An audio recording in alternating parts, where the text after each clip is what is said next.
जैसा कि मैंने बताया, लेसन 3 का नाम है सांख्यिकी और इसका पहला भाग है वृत्तारेख, और ये जो चित्र हैं इन्हीं को हम वृत्तारेख कहते हैं। वृत्तारेख बनाने के लिए हमें कंपास या प्रकार की आवश्यकता होती है और चांदे की। शिक्षण शुरू करने से पहले मैं आपसे 2 प्रश्न पूछूंगी। इन प्रश्नों का जवाब आपको पूरी वीडियो में खोजने की कोशिश करनी है और अंत में मैं आपको इन दोनों प्रश्नों के उत्तर बताऊंगी भी। तो ये एक इंटरेस्टिंग काम है अगर आप पूरी वीडियो के दौरान इन प्रश्नों के उत्तर ढूंढने की कोशिश करेंगे। पहला प्रश्न है, क्या आप बता सकते हैं कि वृत्त के पूर्ण कोण का मान कितना होता है, या वृत्त का पूर्ण कोण कितने अंश का होता है। आप सबको पता है वृत्त मीन्स सर्कल। सर्कल में जो सेंटर है, सेंटर पे कोण कितना होता है। अर्धवृत्त में 180 होता है। कक्षा 6 में आपको कोण पढ़ाए गए थे, उसमें आपको बताया गया था कि इस तरह से 90 डिग्री का कोण है, इसका आधा 45 डिग्री का कोण होता है और ये 180 डिग्री का कोण है। तो मेरा पहला प्रश्न है कि किसी भी वृत्त का पूर्ण कोण कितना होता है, पूर्ण कोण का अंश कितना होता है। आप इस प्रश्न को दिमाग में रखिएगा।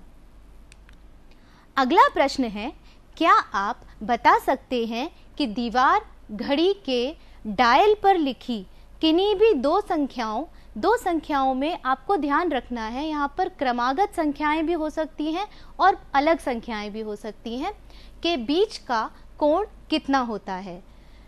अगर मैं क्रमागत संख्याओं को लूँगी तो इस घड़ी में 12 और 1 से अगर हम त्रिज्या खींचेंगे केंद्र तक तो त्रिज्य खंड का कोण कितना होगा। त्रिज्या जब हम खींचते हैं तो इस वृत्त के इस भाग को त्रिज्य खंड या सेक्टर कहते हैं।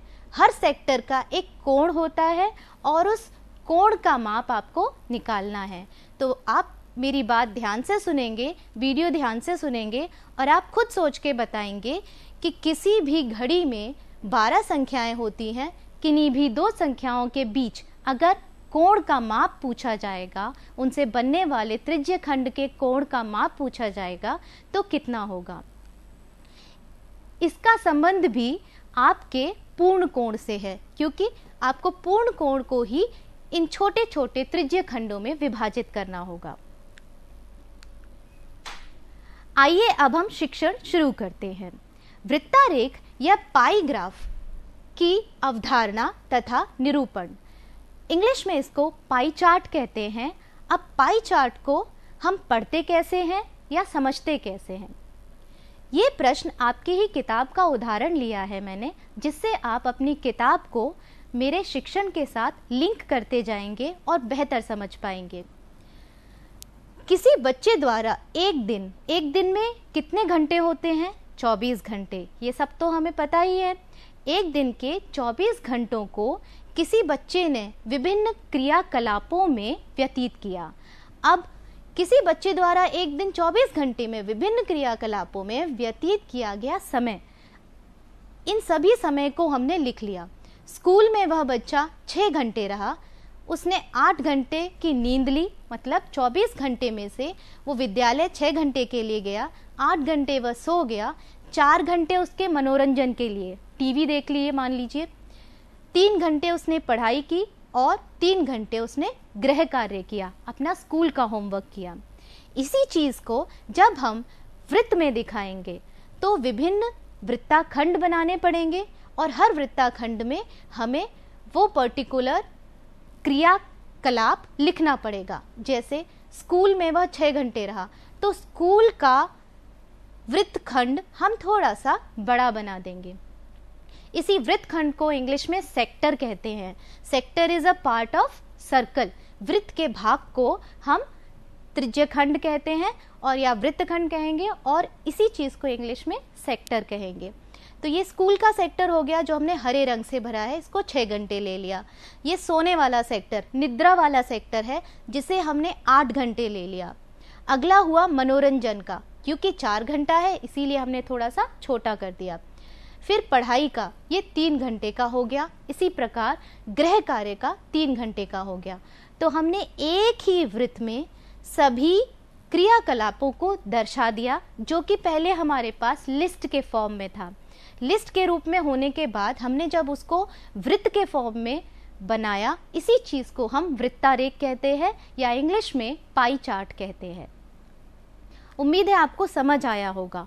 इस तरह से आप किन्हीं भी आंकड़ों को, विभिन्न प्रकार के आंकड़ों को, ये तो हमने स्कूल में या आपके 24 घंटे में बिताए गए समय को ले लिया, आप कुछ भी ले सकते हैं। अपने ही क्लास के बच्चों की हाइट्स लें और फिर किसी पर्टिकुलर मेजर तक 10 बच्चों की हाइट है, फिर मान लीजिए 4 फुट की है 4 बच्चों की हाइट, 5 फुट की है 10 बच्चों की हाइट, इसी तरह से उनको भी इसी लिस्ट में बना के और उनका वृत्तारेख आप बना सकते हैं। अब मैं आपको दिखाऊंगी एक टीएलएम। टीएलएम में क्या है, हम क्या करेंगे, एक गत्ता लेंगे, सबसे पहले उसको वृत्त के रूप में काट लेंगे। आप किसी भी कलर का ले सकते हैं और उसके बाद हम अलग अलग 5 वृत्त काटेंगे। अलग अलग रंग के लेंगे तो ज़्यादा अच्छा है और हर वृत्त की त्रिज्या काट देंगे। एक त्रिज्या काटेंगे और पीछे से एक आइसक्रीम स्टिक चिपका देंगे, जिससे आपका जो त्रिज्या, आपका जो वृत्त है वो खिसक सकेगा। फिर इसको हम अपने कार्डबोर्ड पे, गत्ते पे स्टिक कर देंगे। इसके लिए आप एक पिन का प्रयोग कर सकते हैं। ये स्लाइडिंग होगा। जब भी आपको अपना त्रिज्य खंड बड़ा करके दिखाना है तो इस तरह से आप इसे स्लाइड कर सकते हैं। ये बहुत इंटरेस्टिंग है। ये सभी बच्चे भिन्न प्रकार के रंगों वाले कागज़ लेके, कागज़ थोड़ा सा मोटा लेंगे आप, जिससे स्लाइड होने में वो ख़राब नहीं होगा और बार बार स्लाइड होने से यहाँ से फटेगा भी नहीं। तो इस तरह से आप एक टीएलएम तैयार कर सकते हैं और अपने वृत्त खंडों को, त्रिज्य खंडों को दिखा सकते हैं।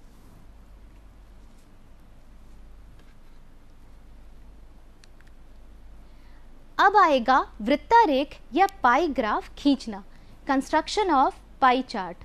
पाई चार्ट बनाने के लिए आपको बेसिकली 3 वस्तुओं की जरूरत पड़ेगी।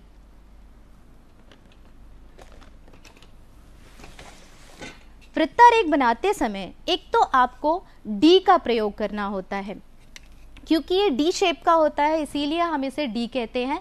इंग्लिश में इसे प्रोट्रैक्टर कहते हैं और हिंदी में इसे आप लोग चांदा कहते हैं। ये बोर्ड पे बनाने के लिए है, इसलिए बहुत बड़ा है, और जो आप अपने बॉक्स में रखते हैं वो थोड़ा सा छोटा होता है। दूसरी चीज़ जो आपको ज़रूरत पड़ेगी वो होता है कंपस। कंपस को हिंदी में प्रकार कहते हैं। यहाँ पे आपके कंपस में नीडल होती है, क्योंकि वो जो सुई है वो आपकी नोटबुक में इंसर्ट कर देते हैं या फिक्स हो जाती है। और हमारे पास ये स्टिकर है, ये वैक्यूम वाला है और ये आपके बोर्ड पे चिपक जाएगा। इधर आपका पेंसिल होल्डर होता है, मेरे पास इसमें पेन होल्डर है। मार्कर कुछ भी लगा लेते हैं और फिर हम इससे वृत्त खींच लेते हैं। तीसरी चीज़ आपका रूलर। तो ये तीनों टीएलएम आपके यूज़ होंगे जब हम वृत्त बनाएंगे और फिर उनके त्रिज्य खंड बनाएंगे और फाइनली वृत्तारेख बनाएंगे। वृत्तारेख बनाना सिखाने के लिए मैं एक उदाहरण की मदद लूँगी। ये उदाहरण आप ही के किताब का प्रश्न है और ये आपके पेज नंबर 76 नंबर पृष्ठ पर आपको मिलेगा। इस प्रश्न में नीचे दिए गई सारणी में कक्षा 7 के बच्चों के स्कूल आने के लिए उपयोग में लाए गए साधनों का विवरण दिया गया है। इसे पाई ग्राफ द्वारा निरूपित कीजिए। हमें इसी प्रश्न को पाई ग्राफ द्वारा निरूपित करना है, वृत्तारेख बनाना है इसका। पर आप देख पा रहे होंगे हमारे पास डिग्रीज नहीं है, अंश के माप नहीं दिए हैं, इन्होंने आंकड़े दिए हैं। वृत्त के केंद्र पर संपूर्ण कोण कितना होता है? 360। त्रिज्य खंडों का केंद्र कोण 360 के भाग होंगे। जब भी हम चित्र बनाएंगे या वृत्त बनाएंगे तो एक केंद्र बिंदु लेंगे और इस केंद्र बिंदु में ये जो कोण बनता है इसको हम त्रिज्य खंड का कोण कहते हैं और इसको हम त्रिज्य खंड कहते हैं या इंग्लिश में सेक्टर कहते हैं। अब हम प्रश्न को समझ लेते हैं। विभिन्न साधनों से बच्चे इस विद्यालय आते हैं।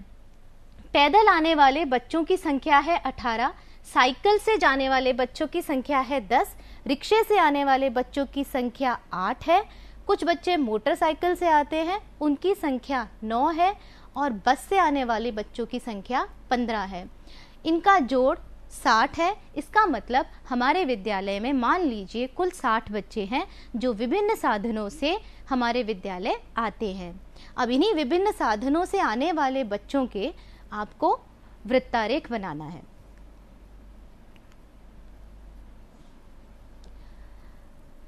हम एक चार्ट बनाएंगे। इस चार्ट में आप देखिए यातायात के साधन लिखे हैं, पैदल, साइकिल, रिक्शा, मोटरसाइकिल, बस और इसका योगफल। शिक्षार्थियों के संख्या भाग कहेंगे या इसको हम संगत आंकड़ा भी कह सकते हैं। पहली पैदल जाने वाले बच्चों का संगत आंकड़ा 18 है, साइकिल से आने वाले बच्चों का 10 है, रिक्शे से आने वाले बच्चे 8 हैं, मोटरसाइकिल से 9 और बस से आने वाले बच्चे 15 हैं। कुल बच्चे 60 हो गए। 60 को हम लोग कहेंगे कुल आंकड़ा। संपूर्ण कोण का माप निकालने के लिए, संपूर्ण कोण तो 360 डिग्री होता है, त्रिज्य खंड के कोण का माप हम लोग निकालेंगे। तो किसी भी त्रिज्य खंड के कोण का माप 360 का ही तो कोई हिस्सा होगा, क्योंकि किसी भी वृत्त में पूर्ण कोण 360 है और त्रिज्य खंड का कोण उसी का एक हिस्सा होता है। अब हम बात करेंगे वो निकालते कैसे हैं, कैलकुलेट कैसे करते हैं। इसका एक सूत्र है, संगत कोण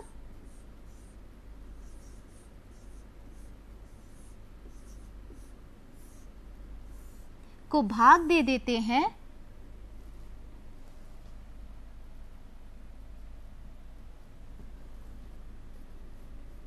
कोण ना लिख के हम इसको आंकड़ा लिखेंगे। संगत आंकड़ा, क्योंकि ये आंकड़े हैं, कोण तो हम निकालेंगे। संगत आंकड़े को हम कुल आंकड़ों से भाग दे देंगे।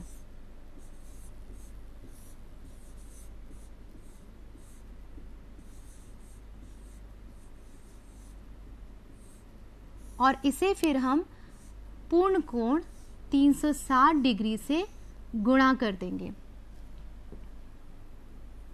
इसको हम डिग्री कहते हैं और या फिर अंश कहते हैं। पैदल जाने वाले शिक्षार्थियों की संख्या 18 है, तो सबसे पहले हम अपना संगत कोण लेंगे 18 बच्चे पैदल आते हैं और कुल विद्यालय में बच्चे हैं 60। 18 को 60 से भाग देंगे, क्योंकि संगत आंकड़ा हो गया 18 और कुल आंकड़ा हो गया 60। इसे हम 360 से गुणा कर देंगे। जब हम इसे गुणा करेंगे तो गुणा करते समय आपको पता ही होगा, शून्य से शून्य काट देते हैं। 6 छिक्के 36, 6 6 36 होता है और 18 को 6 से मल्टीप्लाई करेंगे। जब 18 को 6 से गुणा करेंगे तो आता है 108। तो जो त्रिज्य खंड पैदल जाने वाले बच्चों के लिए बनेगा, 18 बच्चों के लिए बनेगा, उस त्रिज्य खंड के कोण का माप 108 डिग्री होगा।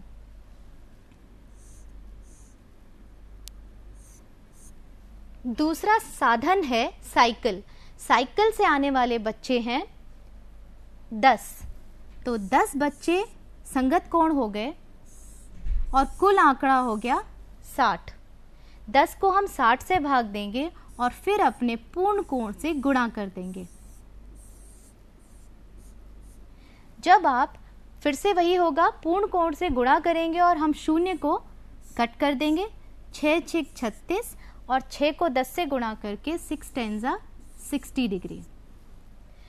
अब जो त्रिज्य खंड बनेगा साइकिल से आने वाले बच्चों के लिए, उसका कोण होगा 60 डिग्री का। जब हम अपना वृत्त बनाना शुरू करेंगे, वृत्त बनाने के बाद हम अपना त्रिज्या बनाएंगे। त्रिज्या के बाद हम त्रिज्य खंड बनाते जाएंगे। त्रिज्य खंड बनाने के लिए हमें कोणों की आवश्यकता होगी और यही वह कोण है जो हम कैलकुलेट कर रहे हैं या हल कर रहे हैं, निकाल रहे हैं। तीसरा साधन है रिक्शा। रिक्शे से आने वाले बच्चे हैं आपके 8 बच्चों को फिर से कुल आंकड़े से भाग देकर 360 से गुणा कर देंगे।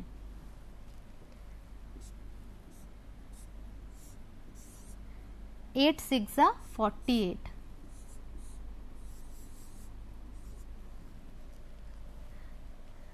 तो साइकिल से आने वाले बच्चों का हमारा निकला था 60 डिग्री का कोण और रिक्शे से आने वालों का निकल गया 48।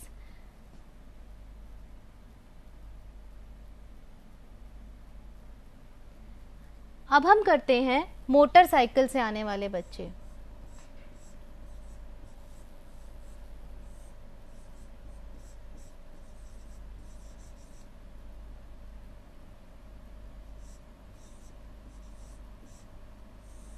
मोटरसाइकिल से आने वाले बच्चे हैं 9, तो अब की बार हमारा संगत कोण हो गया 9 और कुल आंकड़े हो गए 60 बच्चे हैं और 9 बच्चे हमारे मोटरसाइकिल से आते हैं, तो ये हो गया संगत आंकड़ा और 60 हो गया कुल आंकड़ा। फिर से आप 360 से गुणा कर दीजिए। 6 9 54, ये हो गया 54 डिग्री। आखिरी बचा है बस से आने वाले बच्चे। बस से आने वाले कुल बच्चे हैं 15, ये हो गया संगत आंकड़ा और कुल आंकड़ा हो गया 60 डिग्री। फिर से हम इसे 360 से गुणा कर देंगे। 6 6 36 और 15 को 6 से गुणा करेंगे तो 90 डिग्री का कोण। तो अब हमने क्या किया, त्रिज्य खंड बनाने के लिए जो भी हमें कोण की आवश्यकता होगी वो कोण हमने निकाले हैं और उन्हीं कोण पर आधारित हम वृत्तारेख की रचना कर सकते हैं।